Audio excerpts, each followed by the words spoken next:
আজকে আমরা শিখব অ্যাডোবি ইলাস্ট্রেটরে কিভাবে ফাইল সেভ করতে হয়।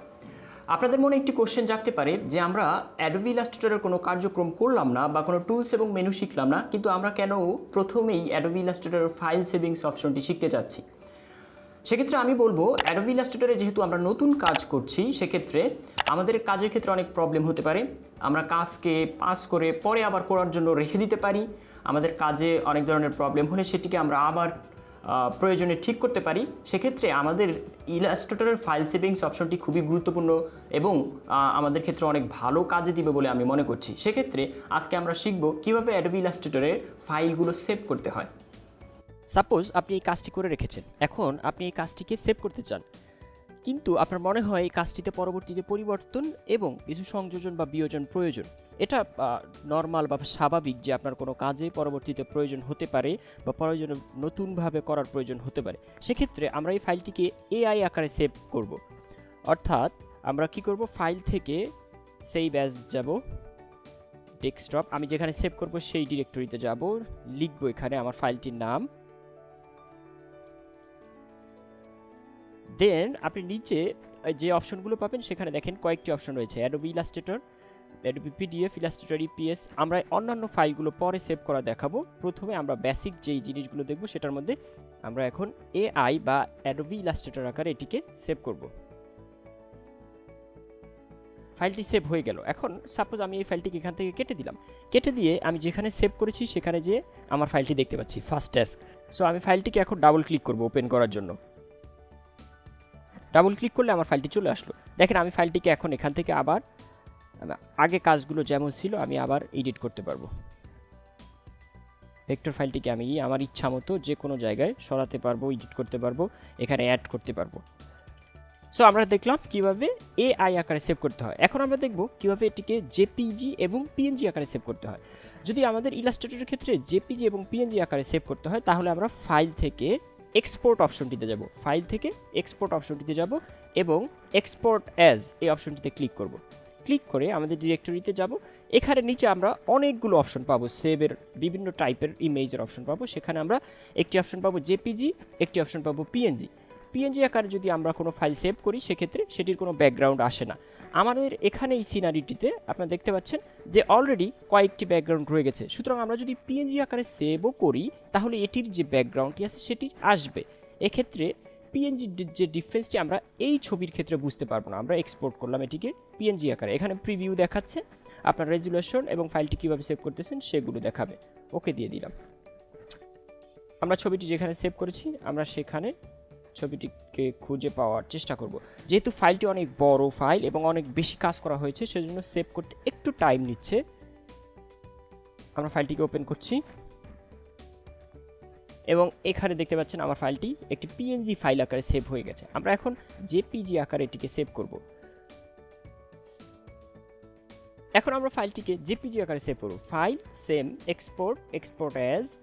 আমরা ফাইলটিকে এখান থেকে পিএনজির বদলে জেপিজি আকারে সিলেক্ট করে দিলাম। এখানে একটি লক্ষ্য করার বিষয়, এখানে নতুন একটি অপশন আপনাকে দিয়ে দিছে, নতুন না এটি আগেও ছিল, ইউজ আর্টবোর্ড নামে একটি অপশন আছে। আপনি যদি ইউজ আর্টবোর্ড অপশনটিতে ক্লিক করে রাখেন, টিক মার্ক দিয়ে রাখেন, তাহলে আপনার যে আর্টবোর্ডের যে অংশগুলো আছে, আর্টবোর্ডের ভিতরে যে অংশগুলো আছে শুধুমাত্র সেই অংশগুলো সেভ হবে।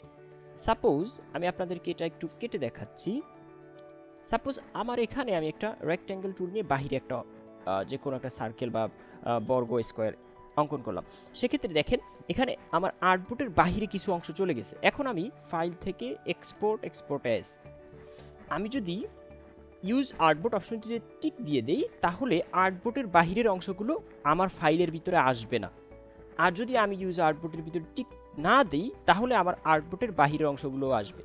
আমরা প্রথমে দেখি, আমরা ইউজ আর্টবোর্ড অপশনটিতে ক্লিক করলাম, এক্সপোর্ট করলাম, ওকে দিলাম।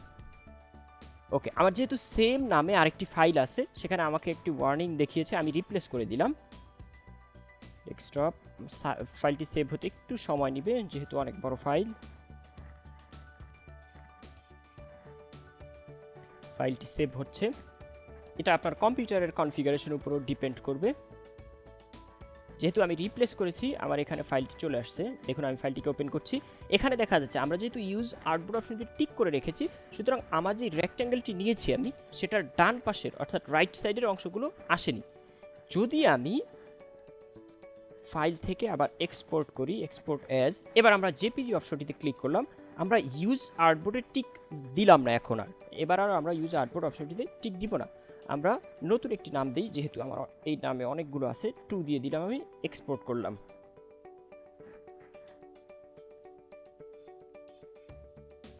আমি ফাইলটিকে ওপেন করছি,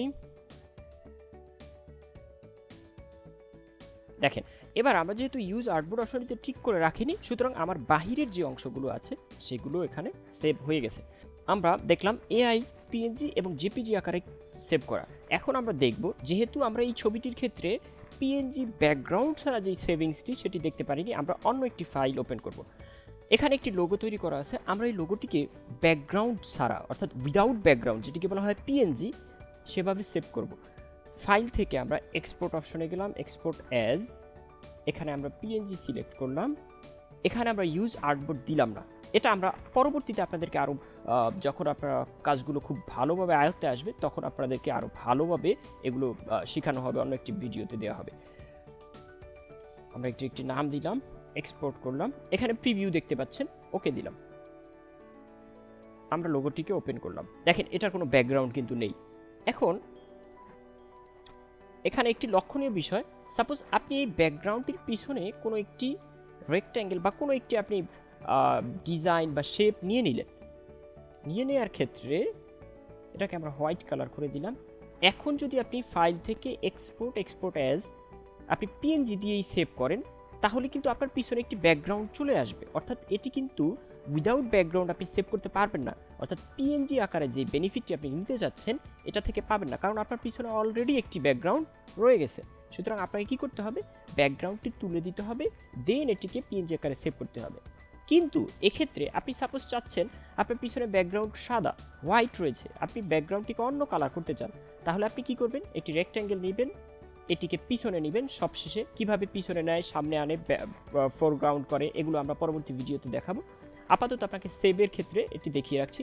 আপনি এখান থেকে কালারটি চেঞ্জ করবেন, যে কোনো একটি কালার দিবেন, তাহলে এবার আপনি কি করবেন, এটাকে ফাইল থেকে এক্সপোর্ট অ্যাজ আপনি জেপিজি বা পিএনজি যে কোনো আকারে এটিকে সেভ করলে কালারটি, এটার ব্যাকগ্রাউন্ডটি চেঞ্জ হয়ে যাবে।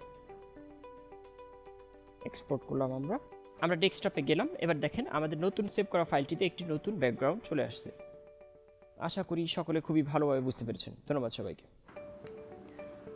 সো আজকের ভিডিও থেকে আমরা শিখলাম অ্যাডোবি ইলাস্ট্রেটর দ্বারা কিভাবে একটি ফাইলকে এআই আকারে, পিএনজি আকারে এবং জেপিইজি আকারে সেভ করা যায়।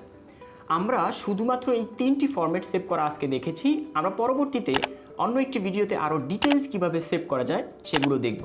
ভিডিওটি দেখার জন্য অসংখ্য ধন্যবাদ। আশা করি সাবস্ক্রাইব এবং লাইক শেয়ার করে আমাদের সাথে থাকবেন। ধন্যবাদ সবাইকে।